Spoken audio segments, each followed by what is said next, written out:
All right, the fly we're going to be using today is a muddler minnow. This muddler minnow looks like a minnow that lives inside the river, and trout find these irresistible. What I'm going to do is I'm going to cast across. Even though it looks like it's a pool that's not moving much, it is actually moving. So we're going to mend our line and follow our muddler minnow as it tracks downstream. There's a couple different ways that you can actually use a muddler minnow, and in this case we are doing a dead drift, but there's also like another way to use it. We're going to let it straighten right out here. This is a nice big corner pool here. This is a good place for trout to hold. Another way to use a muddler minnow is to do the muddler minnow bounce, it's called. As the fly is drifting downstream, what we do is we just do little bounces on our rod tip. This imparts a little action into the muddler minnow as it's floating. And you don't have to do a lot of bounces, just once in a while. Raise up your rod tip a little bit, about 5-6 inches, and drop it back down. And this is going to add some action into the fly. And this also too can work sometimes.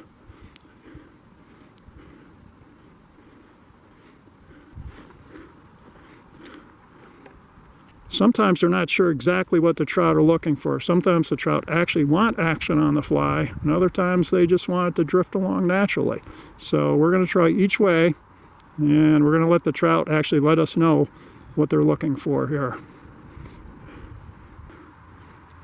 As this fly turns, we're going to let our line straighten out and let it hold right in that current for a little bit here. Now it may not look like it's moving much inside the current down there, but underneath the water that fly is swaying back and forth, and that can be very tempting to any trout that may be watching it. Just going to let it hang in the current.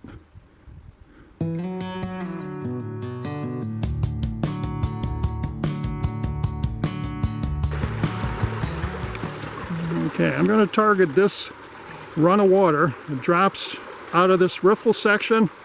It goes tight up against the bank. It acquires a little bit of depth and it goes downstream. This looks like a nice place for trout to hold. All right, we're going to cast across, bend our line. As you can see by the watercolor here, we have a transition of different colors on the river bottom. This shows the increasing depth of the water, and here we have darker water, so we're going to let it swing right through there. I really like these lips that transition from water that's more shallow into water that has more substantial depth, because a lot of the trout like to hold there. Now at the end of the swing, we're going to hold this a little bit. That too can generate a hit. Let her swing down with the current and following it with the rod tip. As she goes, I'm going to mend my line as necessary to prevent any unnecessary drag. Oop, there's contact. There we go. Down him. Easy. Here he comes.